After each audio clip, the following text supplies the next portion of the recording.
لیکن فروری مارچ وغیرہ سے ان کے حالات بالکل ویسے تھے جیسے آج ہمارے حالات ہیں کہ ڈالر میں ان کی کمی ہوتی چلی جا رہی تھی، ڈالر تھے نہیں، چیزیں وہ امپورٹ نہیں کر پا رہے تھے، مہنگائی بڑھ رہی تھی، چیزوں کی شارٹیج ہو رہی تھی، لوگوں میں بے چینی بڑھ رہی تھی اینڈ سو آن. تو ہم آج وہی سری لنکا کے اینڈ آف مارچ وغیرہ کی حالت پہ پہنچ چکے ہیں. جے ہند دوستوں، میں مہندر شرما سواگت کرتا ہوں ون ورلڈ ہندی میں آپ کا. امید کرتا ہوں آپ خوش اور سوستھ ہے. دوستوں یہ دکھاتے ہیں پاک میڈیا کی کوئی لیٹسٹ ڈیبیٹ جس میں کیسے ڈسکشن کیا جا رہا ہے کہ پاکستان کی اکنومی اور پاکستان کی معیشت اب تباہی کے کگار پہ پہنچ چکی ہے، کیونکہ آئے دن پاکستان میں کوئی نہ کوئی بحران پیدا ہو جاتا ہے. تو کہیں نہ کہیں پاکستان کے اکنومسٹ اور پاکستان کے یہ جو بدھی جیوی ہے وہ صرف اور صرف پاکستانی عوام کو مس گائیڈ کرنے کے لیے صرف یہ کہہ دیتے ہیں کہ بیرون ملک ہمارے خلاف سازش کر رہے ہیں، ہمارے ریٹ آف انٹرسٹ بڑھا رہے ہیں، ہمارے جتنے بھی ڈالر کے ریٹ ہے وہ بڑھا رہے ہیں کسی نہ کسی سازش کے تحت. تو کہیں نہ کہیں آج ان کے جو بودھک گیان پہ جو ہنسی پوری دنیا کو آ رہی ہے، کیونکہ کیا ان کے پاس ایسا ریسورسز ہے کہ پاکستان کو کوئی بھی دیش پریشان کرے، کیونکہ انہوں نے صرف اور صرف اپنی معیشت کو بھیک پہ ہی قائم رکھا ہے جب سے پاکستان بنا ہے. تب سے آج کیسے پاکستانی عوام کو یہ مس گائیڈ کر کے آج اس مہانے پہ لے آئے ہیں کہ پاکستانی عوام تباہی کے کگار پہ پہنچ چکی ہے، لیکن ان کے پاس سولوشن کوئی نہیں ہے. چیخم چلی میڈیا میں بیٹھ کے مچاتے رہتے ہیں. تو دوستوں دیکھیے ڈیبیٹ اور کمنٹ میں اپنی پرتکریا ضرور دیں. لاسٹ میں آپ سے ریکویسٹ کروں گا چینل پہ نئے ہیں تو چینل کو سب سے پہلے سبسکرائب کریں، لائک شیئر کمنٹ ضرور کریں. دوستوں جے ہند، وندے ماترم، بھارت ماتا کی جے. دوستوں وہ مجبور ہو چکے ہیں اس وقت. اچھا ڈاکٹر صاحب، یہ ایکسچینج ریٹ پہ ہم نے بات شروع کی تھی، اب یہ کہاں ہمیں لے جائے گا اور یہ از اٹ گڈ اور بیڈ؟ کہا جا رہا ہے کہ جی واپس آ جائے گا ڈالر، یہ سوانے سپنے ہیں یا درست ہے؟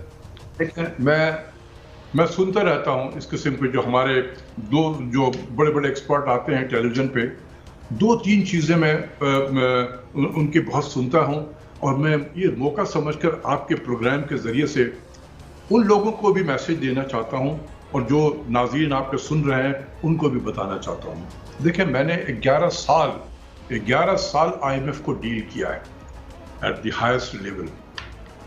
یہ جتنی بھی چیزیں ہوتی ہیں نا کہ انٹرسٹ ریٹ کو کہاں لے کے جانا ہے، گیس کی کتنی قیمتیں بڑھانی ہے، ایکسچینج ریٹ کہاں ہوگا، یہ بارگیننگ ہوتی ہے حکومت پاکستان کے ساتھ میں اور IMF کے جو ٹیم ہے ان کے ساتھ بارگیننگ ہوتی ہے. میں آپ کو اگزامپل دوں، 2008 میں منسٹری آف فائنانس اور مشرف صاحب کی حکومت ختم ہو گئی تھی اور زرداری صاحب کی حکومت آ گئی تھی اس زمانے میں. تو IMF کمیشن آنا شروع ہو گیا. ہر چینج آف گورنمنٹ کے بعد IMF کمیشن دھڑا دھڑ پاکستان آنا شروع ہوتا ہے. تو آ کے انہوں نے حکومت نے ان کو اشارہ دے دیا تھا کہ ہم IMF میں آئیں گے. تو انہوں نے اگلے پروگرام کے لیے مذاکرات شروع کر دیے. تو کیا مذاکرات کر رہے تھے؟ میں آپ کو لٹرلی جو ہے کوٹ ان کوٹ کر کے آپ کو بتا رہا ہوں اور آپ کے ناظرین کو. اس وقت ایکسچینج ریٹ ہمارا تقریباً 62-63 روپے پر ڈالر تھا. انہوں نے آتے ہی میرے ساتھ بیٹھے اور کہا کہ we think that your exchange rate should be 85 rupees per dollar. 62-63 سے 85. تو میں نے اس سے پوچھا کہ یہ نمبر آپ 85 پہ پہنچے کیسے ہیں؟ مطلب how did you arrive at this number, magic number کہ 85 ہونا چاہیے؟ کہتے نہیں، یہ ہم سمجھتے ہیں کہ یہ 85 ہوگا. تو میں نے کہا کہ جی میں تو نہیں سمجھتا ہوں. تو مجھ سے پوچھتا کہ کتنا سمجھتے ہیں آپ، کہاں ہوگا؟ اب یہ دیکھیں بارگیننگ شروع ہو رہی ہے، کتنا ہوگا؟ تو میں نے کہا کہ میرے نزدیک 66-67 روپے ہو سکتا ہے. نو ڈاکٹر خان، یہ بہت کم آپ بتا رہے ہیں، تھوڑا سا آپ اور جائیں نیچے کی طرف میں. تو میں نے کہا کہ یار یہ بتاؤ کہ کہاں تک جائے نیچے؟ تو میں نے کہا تم بتاؤ. انہوں نے کہا چلو 85 نہیں کرتے ہو 83 کر لو. اب ہم بارگیننگ کر رہے ہیں، میں 67 سے اوپر بڑھ رہا ہوں اور وہ 80-85 سے نیچے آتے آتے ہم کہیں 70-72 پہ جا کے طے ہو گیا ہمارا. اس پہ کون سا مارکیٹ تھا، کون سا اکنامک فنڈامنٹلز یہاں کام کر رہا تھا؟ یہ تو بات چیت چل رہی تھی، نیگوسیشن چل رہا تھا. پھر اسی طریقے سے انٹرسٹ ریٹ کہاں پر؟ انہوں نے کہا کہ جی انٹرسٹ ریٹ جو ہے آپ 16% پہ لے جاؤ، اسٹیٹ بینک والا. میں نے کہا کہ بھائی یہ نمبر 16% جو ہے میجک نمبر آیا کہاں سے آپ کا؟ اس نے کہا کہ ہم سمجھتے ہیں کہ یہ آئیڈیل نمبر ہے. میں نے کہا میں نہیں سمجھتا ہوں کہ آئیڈیل نمبر ہے. پھر پوچھتے کہ تو پھر آپ بتائیں کہ کہاں آپ لے کے جائیں گے؟ اب یہ بارگیننگ ہو رہی ہے. تو یہ جتنی بھی چیزیں ہوتی ہیں نا، اس کے پیچھے کوئی اکنامکس کے اصول نہیں ہوتے ہیں، کوئی مارکیٹ میکینزم نہیں ہوتا ہے. جو آپ کو یہ باتیں بتاتے ہیں انہوں نے کبھی ڈیل نہیں کیا ان کے ساتھ میں. یہ میں نے کیا ہے، اس لیے وربٹم آپ کو بتانے کی کوشش کر رہا ہوں.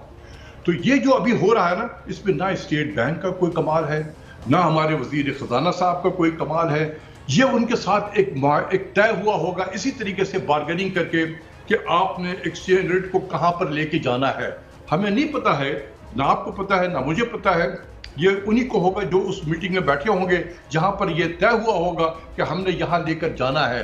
اب یہ ہے کہ ہم ایک جھٹکے میں وہاں پہنچیں گے یا 10 دن میں پہنچیں گے یا ایک ہفتہ میں پہنچیں گے، یہ اب ہم حکومت ڈیسائیڈ کرے گی. تو اس کے پیچھے کوئی مارکیٹ میکینزم نہیں ہوتی ہے. یہ میں آپ کو بتا دوں، یہ بارگیننگ ہوتا ہے. کیونکہ ہماری بارگیننگ پاور اب زیرو ہو گئی ہے، zero. We don't have any bargaining power. سے بہتر آئی ایم ایف جو ہے کبھی بھی کسی ملک کو اس حالت میں جو ہے نہیں دیکھا ہوگا جتنا ہم بے بس ہو چکے ہیں. ڈاکٹر صاحب آپ نے ابھی فرمایا جیسے آپ نیگوشیشن کرتے تھے کہ آپ 67 سے وہ 85 سے نیچے آتے رہے. اگر حکمران اسی ایجنڈے پر ہو کے ملک کو ڈیفالٹ پہ لے جانا ہے تو پھر کون ایفرٹس کرے گا؟ اب یہ تو جو لوگ اور بھی کرتا دھرتا ہے اس ملک میں وہ جانے وہ سمجھے. میرا کام ہے اذان دینا، مسجد میں نمازی کو لانا میرا ایجنڈا نہیں ہے، نہ میری ذمہ داری ہے. میں اذان دے سکتا ہوں، میں بتا سکتا ہوں. باقی فیصلے جو کرنے ہیں کہ مسجد میں جانا چاہیے نماز پڑھنے کے لیے یا نہیں، وہ نمازیوں پر ڈیپینڈ کرتا ہے. اچھا ڈاکٹر صاحب، جو آپ کی پوائنٹ آف ویو ہے اور جو ہم آپ سے بڑا سیکھتے بھی ہیں، میں نے ایک ویڈیو دیکھی ڈاکٹر اکبر زیدی صاحب کی اور ڈاکٹر کیسر بنگالی صاحب کی، مجھے نہیں پتہ کتنی پرانی ہے. اس میں انہوں نے برملا یہ کہا تھا کہ یہ آئی ایم ایف کے پروگرامز ہمیں آ رہے ہیں to bring us to our knees, ہمیں گھٹنوں کے بل کرنے کو. تو کیا سمجھتے ہیں کہ ان کی یہ تھیری یا جو بھی کنسپیریسی تھیری تھی اس میں اب کریڈنس ہے اور یہ کریڈیبلٹی ہے اس میں؟ میرا نہیں خیال ہے کہ کانسپیریسی تھیوری تھی، وہ بالکل حقیقت بیان کر رہے تھے. میں بھی یہی تو کہا کہ آپ کو کہ 34 سال میں ان کو لگا ہمیں یہاں تک پہنچانے میں. اگر آپ اس ادارے کے کوئی افسر ہوں اور میں ایک نیوکلیئر 225 ملین والا نیوکلیئر اینڈ میزائل پاور والا ملک ہوں، میں آپ کے سامنے بے بس ہوا ہوں. آپ جس طریقے سے دائیں سے بائیں سے جہاں سے مجھے تماشا مارے، میں صرف گال اپنا آگے پیچھے کرتا رہوں گا کیونکہ میں کچھ نہیں کر سکتا ہوں. یہ ہماری ڈاکٹر صاحب صرف ایک رہنمائی فرمائیں، ایسے میں ہم سے کوئی غیر ملکی طاقتیں ایسی شرائط تو نہیں کر سکتی جو ہماری سیکورٹی سے کمپرومائز، خدا نہ خواستہ اللہ نہ کرے اس طرف اشارہ ہو؟ Do you think? دیکھیں، یہ میں کہہ تو نہیں سکتا ہوں کہ وہ کریں گی یا نہیں کریں گے. میں آپ کو ایک جو اخبار میں چھپی ہوئی چیز ہے اس کا حوالہ دے سکتا ہوں. جب زرداری صاحب صدر بنے 2008 میں، یہ چیزیں آپ کو کوئی بتائے گا نہیں چونکہ میں پریوی ہوں تو اس لیے بتا رہا ہوں. 2008 میں جب زرداری صاحب صدر بن گئے تو وہ یو این کے جنرل اسمبلی کے اجلاس میں گئے تو سائیڈ لائن پہ بہت سارے ان کی ملاقاتیں ہو رہی تھی.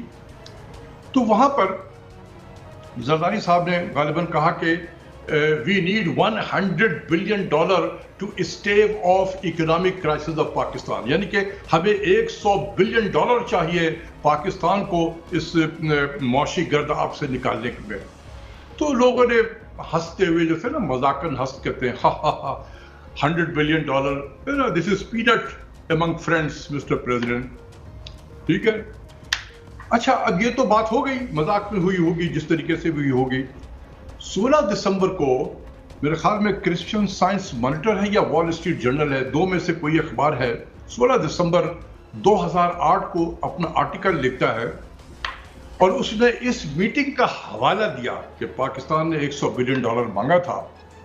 تو انہوں نے کہا کہ جی یہ اچھا سودا ہے، اور یہ میں اس آتھر کو کوٹ کر رہا ہوں، یہ میرے ایک آرٹیکل میں میں نے وہ یہ کوٹ بھی کیا ہوا ہے، 2015 میں نے لکھا تھا. تو اس نے کہا کہ یہ بڑا اچھا ایک سودا ہے، پاکستان کو $100 بلین دینا ہے، ہم ان کو 10 سال میں $10 بلین دیتے جائیں گے، اور یہ جو ادارے کے ذریعے سے ان کے ذہن میں آئی ایم ایف ہی ہوگا کہ اس کے ذریعے سے ہم دیں گے، اور ساتھ ساتھ ایک ویریفائبل طریقہ بھی ہمیں نکالنا ہوگا کہ پاکستان اپنے جو اسٹریٹجک چیزیں ہیں اس کے ڈسمینٹلنگ کرے گا. یہ 2008 کی بات کر رہا ہوں، آج بھی آپ سرچ کر لیں، یہ تو آپ کو مل جائے گا. either it is in Christian science monitor میں ہے یا وال اسٹریٹ جرنل میں ہے یہ. تو اچھا ڈاکٹر صاحب ایک چیز میں کوٹ کرنا چاہتا ہوں، ایک چیز یہ دیکھیں لکھ رہا ہے Analysts warn that Pakistan's economic situation is becoming untenable and is at risk of following Sri Lanka serious shortages. کہ یہ کتنا خطرناک ہو سکتا ہے یا ہو رہا ہے؟ دیکھیں ہم تو اسی طرف بڑھ رہے ہیں. میں نے پہلے بھی کہا ہے کہ یہ آج جو پاکستان کی صورتحال ہے یہ سری لنکا، دیکھیں سری لنکا نے آفیشیلی جو ڈکلیئر کیا تھا کہ وہ ڈیفالٹ کر رہے ہیں اور ان کے پاس پیسے ختم ہو گئے ہیں، وہ ڈیٹ کی پیمنٹ نہیں کر سکتے ہیں، وہ 12 اپریل 2022 کو کیا تھا انہوں نے.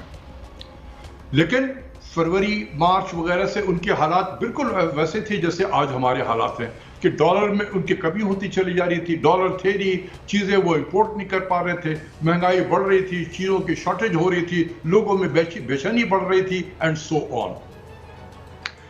تو ہم آج وہی سری لنکا کے اینڈ آف مارچ وغیرہ کے حالت پہ پہنچ چکے ہیں. سری لنکا کے اینڈ آف مارچ وغیرہ کے حالت پہ پہنچ چکے ہیں.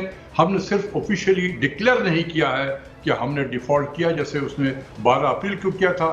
اللہ نہ کرے کہ ہم بھی کسی دن یہ ڈکلیئر کر دیں. بھائی لاسٹ کوسچن کہ لوگ بھاگ رہے ہیں، کوئی ڈالر خرید رہا ہے، کوئی سونا خرید رہا ہے، ایک کس طرح کی ہے، تو کیا یہی سیف انویسٹمنٹ رہ گئی ہے؟ دیکھیں ہر شخص اپنا پریشانی کے عالم میں ہیج تو کر رہا ہے.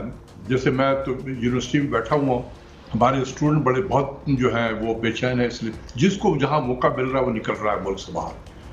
ہم پڑھا کے اس غریب ملک کا ریسورسز کے ذریعے سے ہم ایک بہترین ہیومن کیپٹل ہم پروڈیوس کرتے ہیں.